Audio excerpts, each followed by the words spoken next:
വേറെ ഒരു പണിയില്ല. എന്തിനാ? അല്ല അതെന്നാ ചോദിക്കണത്? ഞാൻ അന്തസ്സായിട്ട് പണി ജോലിക്ക് പോയി ജീവിക്കുന്നതിനാണ്, അന്തസ്സായിട്ടൊരു ജോലി ജീവിക്കുന്നതിനാണ്. ആ ജോലിയുടെ അന്തസ് കളയണ നീ ഒറ്റ ഒരുത്തനാണ്, ബാക്കിയുള്ളവർക്കൂടെ പേര് ദോഷം ഉണ്ടാക്കാനായിട്ട്. നീ പത്രം വായിക്കായിരുന്നു, പത്രം വായിക്കണം, അത് ആ പണി കേട്ടാ.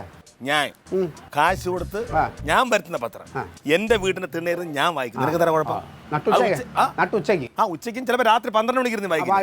ഉച്ചക്കർക്കുള്ളവരാണ് ഇങ്ങനെയൊക്കെ ചെയ്യണത്. മാന്യമായിട്ടുള്ളവർ രാവിലെ വായിക്കും. നീ നിന്റെ നീ അല്ലേ ഇപ്പൊ ഇങ്ങോട്ട് ചൊറിയാൻ വന്നത്? എന്ത് ഞാൻ ചൊറിഞ്ഞ്? നിനക്ക് ഞാൻ നല്ല കവളി മടൽ വെട്ടി തരാടാ. നീ നാക്ക് മേടിക്കും, നിന്റെ നാക്കിന് അത്ര ചൊറിച്ചിലാണെങ്കിൽ. നാട്ടു നടപ്പുള്ള ഒരു കാര്യം ഞാൻ ചോദിച്ചാൽ ഇപ്പൊ എന്താണ് തെറ്റ്? ഞങ്ങളെ പാർട്ടി നീ അത് പിടിക്കണ്ട കേട്ടാ. ഞങ്ങളെ ഉണക്കെയാണ് ലൂക്കിലാണ്, എന്തായാലും നിനക്ക് ബുദ്ധിമുട്ടൊന്നുമില്ലല്ലോ. നീ പാർട്ടി നീ അതിലേക്ക് സംഭാവന നിന്റെ സമ്പാദ്യം ഒന്നും എടുക്കണല്ലോ. ഓ നീ നിന്റെ പാർട്ടിക്ക് ഞാൻ സംഭാവന ചെയ്യാൻ പോണേ. നീ ഭയങ്കര കുറവിടെ ഉള്ളു. നീയൊക്കെ ഞാൻ പറഞ്ഞില്ലേ, നീ അധികം വെള്ളച്ചിലെടുക്കരുത്. സ്ഥലം മാറ്റല്ലേ നീ ഇനി പറച്ചില്ല. നീ കുറെ മാറ്റിട്ടുണ്ട്, നടക്കുമെന്ന് നിനക്ക് മനസ്സിലായില്ലേ? ഞാനേ അളിയെന്നുള്ള ഒറ്റ പരിഗണനയില് എന്ത് ഒരു കാര്യം അതെ നീ ഒരു കാര്യം മനസ്സിലാക്കേണ്ടതെന്നറിയാമോ? എന്ത് ഞാൻ ഇവിടെ ഇരുന്ന് പത്രം വായിക്കും, നിനക്ക് എന്താണ് കുഴപ്പം? അത് ചിലപ്പോൾ രാവിലെ ആയിരിക്കും, രാത്രി ആയിരിക്കും, സ്റ്റേഷനിൽ തന്നെ വേണമെന്നുണ്ടെങ്കിൽ വെച്ചപ്പോ മുതൽ ചോദിക്കണതാ. അധികം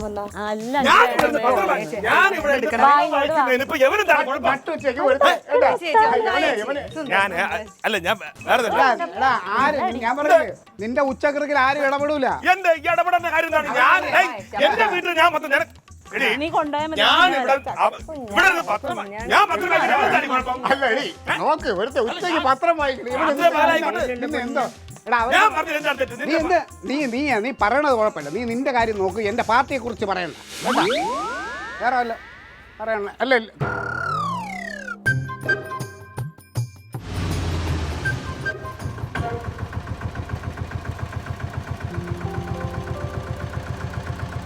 ഇതെന്താ അമ്മാവനും അമ്മായിയോ? ഇതെന്താ ഒരു മുന്നറിയിപ്പില്ലാതെ? എങ്ങനെയുണ്ട്? സുഖമായിട്ടിരിക്കുന്നു.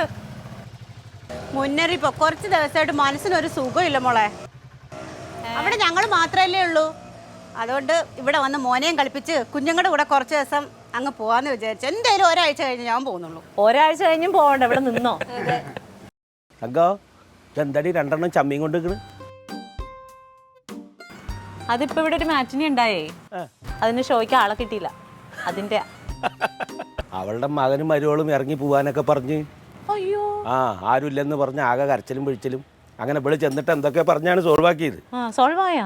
ഒരുവിധം ഇപ്പൊ അവരെന്നെ കൂടെ താമസിക്കുന്നുണ്ട്. പക്ഷെ അതിന്റെ ശേഷം വീട്ടിൽ വന്ന് അവള് പറയും, ചേച്ചിക്ക് മക്കളുണ്ടായിട്ട് ഇതാണ് അവസ്ഥ, നമുക്ക് മക്കളൊന്നുമില്ല, നമ്മളെന്താവും പറഞ്ഞിട്ട് ഇങ്ങനെ വിഷമിച്ചിരിക്കല. അപ്പൊ ഞാൻ പറഞ്ഞു, എൻ്റെ വീട്ടുകാരെ പോലെ എനിക്ക് മക്കളുണ്ട്, കുടുംബമുണ്ട്, 4 ദിവസം അടിച്ചു പൊളിക്കാൻ അങ്ങോട്ട് വാന്നും പറഞ്ഞ് കൂട്ടിയിട്ട് വന്നാ.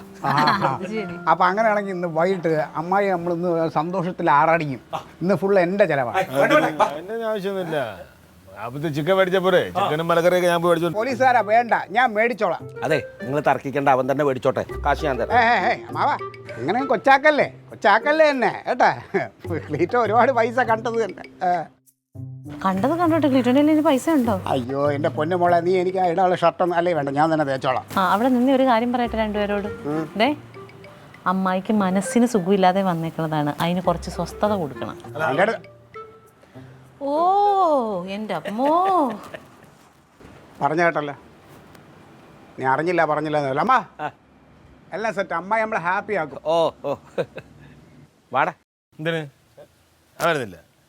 രണ്ടുപേരും ഒരു പ്രശ്നം ഉണ്ടാകുമ്പോൾ അത് കേൾക്കണം, കേട്ട് പരിഹരിക്കാൻ ആളുണ്ടാവണം. അതാണ് കുടുംബം എന്ന് പറയുന്നത്. അതല്ല വന്നിട്ട് കുറ്റപ്പെടുത്തല്ല വേണ്ടത്, അത് കൂടെ ചേരണം. ഒരു പ്രശ്നം നടക്കുമ്പോൾ എന്താണ് ഏതാണ് എന്ന് ചോദിക്കാനുള്ള മനസാക്ഷിയാണ് ആൾക്ക് വേണ്ടത്. അതിന് പ്രശ്നം ഉണ്ടാവണ്ടേ? അല്ല ഞങ്ങളിവിടെ തർക്കിച്ചപ്പോൾ ആരും ഇടപെട്ടില്ലല്ലോ.